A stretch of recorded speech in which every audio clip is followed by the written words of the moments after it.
বন্ধুরা, আমি মধুমিতা মধুস কিচেন থেকে আজকে তোমাদের সামনে একটা রান্না করে দেখাচ্ছি। রান্নাটার নাম হলো শাল পাতায় শোল পোড়া। এই শোল মাছ নিয়েছি, 6 পিস নিয়েছি শোল মাছ। এবার প্রথমে শোল মাছটাকে কী করতে হবে সেটা তোমাদের দেখাই। সামান্য নুন দিলাম এর মধ্যে, আর 1 ফালি লেবু এর মধ্যে দিয়ে দিলাম। মাছটা কিন্তু ভাজা হবে না, ওই জন্যে লেবু আর নুন দিয়ে মাছটাকে আধ ঘন্টা মাখিয়ে রাখতে হবে। তাহলে মাছের যে গন্ধটা সেটা কেটে যাবে, আঁশটানি যে একটা গন্ধ থাকে সেটাকে কেটে যাবে। এইভাবে লেবু আর নুন দিয়ে আধ ঘন্টা মেখে রাখতে হবে। এই মেখে রাখবো, তার মধ্যে আমি মশলাটা রেডি করে নেবো। কী কী মশলা দেবো সেটা তোমাদের আমি দেখাবো। এটা আধ ঘন্টা মাখা থাক। এটা আধ ঘন্টা হয়ে গেছে নুন আর লেবু মাখানো অবস্থায়। এবার আমি এর মধ্যে কী কী দেবো সেটা তোমাদের দেখাই। প্রথমে দেব হলুদ গুঁড়ো, আন্দাজ মতো হলুদ গুঁড়ো দেব। লঙ্কার গুঁড়ো, যে যেরকম ঝাল খাবে সেই মতো লঙ্কার গুঁড়ো দেবে। আমি একটু কম দিলাম, কারণ এর মধ্যে আমি একটু গোলমরিচের গুঁড়ো দেব, ওই জন্যে একটু লঙ্কার গুঁড়োটা কম দিলাম। 1/2 চামচ দিলাম গোলমরিচ গুঁড়ো,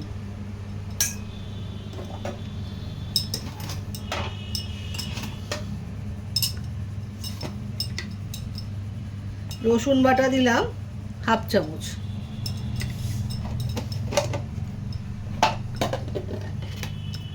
আর আদা বাটা দিলাম 1/2 চামচ, আর দেব সর্ষের তেল,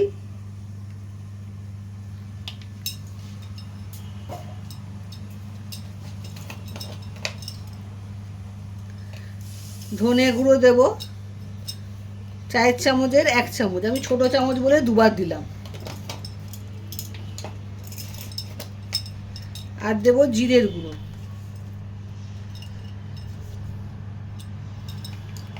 এক চামচ, 4 চামচের 1 চামচ জিরের গুঁড়ো,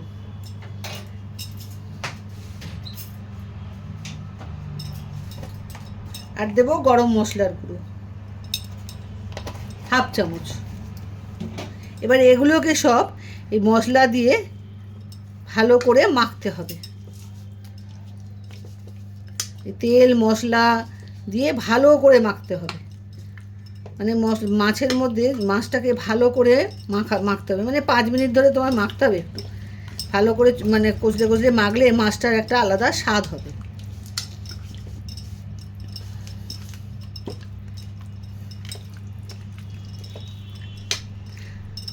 এইভাবে ভালো করে মাছটা মাখতে হবে, মেখে 10 মিনিট রেখে দিতে হবে। সুন্দর করে মেখে 10 মিনিট রাখতে হবে। ও, আমি একটা জিনিস দিতে ভুলে গেছি, কাশ্মীরি লঙ্কার গুঁড়ো। তোমরা দিতেও পারো, নাও দিতে পারো, আমি দিচ্ছি। আমি দিতে ভুলে গেছি, দিচ্ছি। হাতটা পরিষ্কার করে নিয়ে কাশ্মীরি লঙ্কার গুঁড়োটা দিয়ে আবার একটু মাখিয়ে নেব।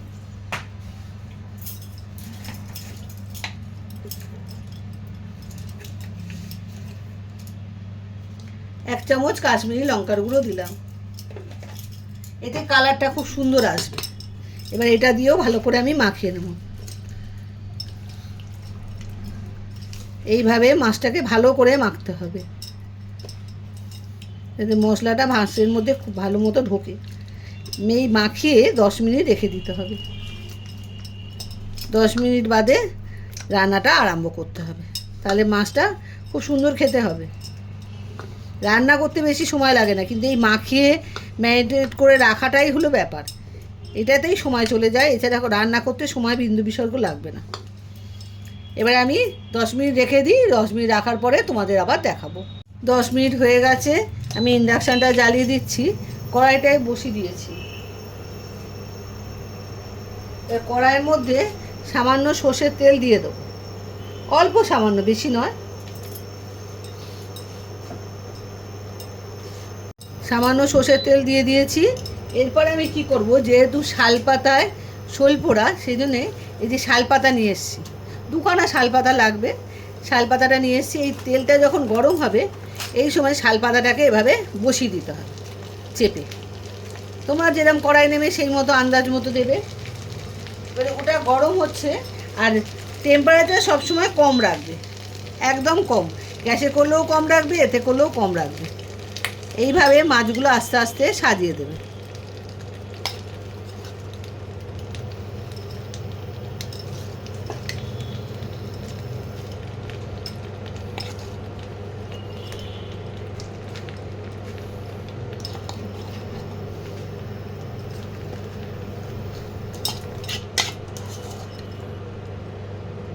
মাছের মধ্যে প্রথমে একটু নুন আর লেবু দিয়েছিলাম, পরে মশলার মধ্যেও আমি কিন্তু নুন দিয়েছি আন্দাজ মতো। তোমরাও সেরকম নুন দিয়ে দেবে, আমি সেটা দেখাইনি, নুন কিন্তু দিয়েছি আমি।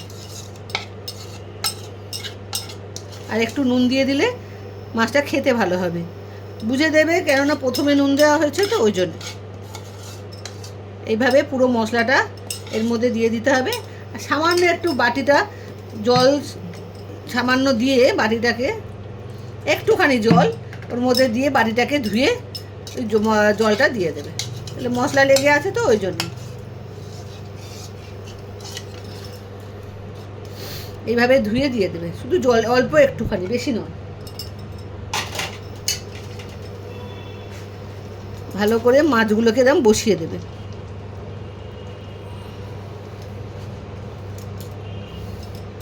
আর একটা শালপাতা নেমে কড়ার আন্দাজ করে কেটে নেমে, যাতে বড় না হয়, তাহলে ঢাকা দিতে হবে তো।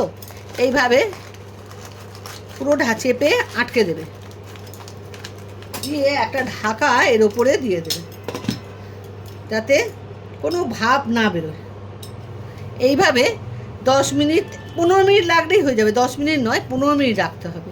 15 মিনিট রাখবে, তারপরে দেখবে মাছটা অনেকটাই সেদ্ধ হয়ে গেছে। তারপর পারলে উল্টে দেবে, যদি সেদ্ধ হয়ে যায় তাহলে কোনো আর কিছু করতে হবে না। আর যদি মনে হয় না উল্টো পিঠটা করতে হবে, তখন সেটা উল্টো পিঠও করা যায়, সেটাও তোমাদের আমি দেখিয়ে দেবো। 10 মিনিট হোক, 10 মিনিট বাদে আবার তোমাদের দেখাচ্ছি। বন্ধুরা 10 মিনিট হয়েছে, আমি ঢাকাটা খুলছি। ঢাকাটা খুলে এবারে মাছটাকে আমি আস্তে আস্তে উল্টে দেবো, উল্টো পিঠটাও যাতে হয় সে ব্যবস্থা আমি করব।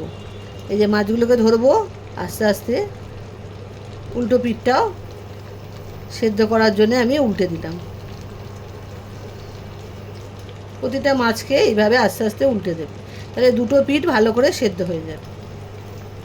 আবার 10 মিনিট রাখতে হবে এই পিঠটা হওয়ার জন্য। একটা পিঠ হয়ে গেছে,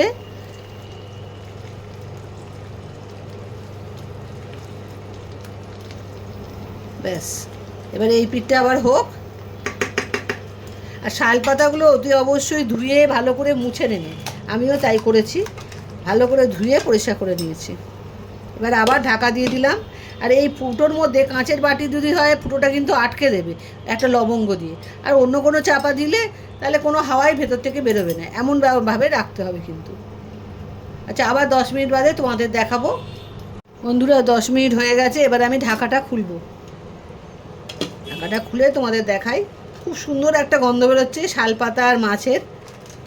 এই দেখো,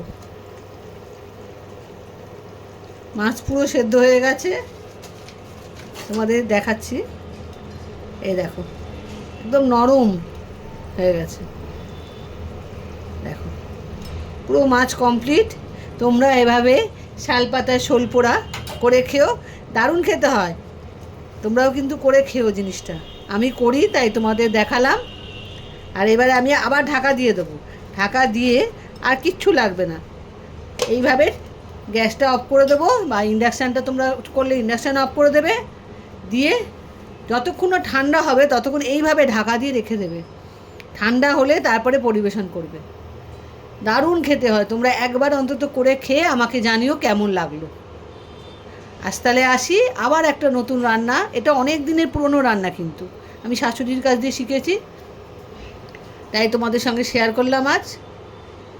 তোমরাও করে খেও, পুরনো দিনের রান্না তো ভালো লাগবে খেতে।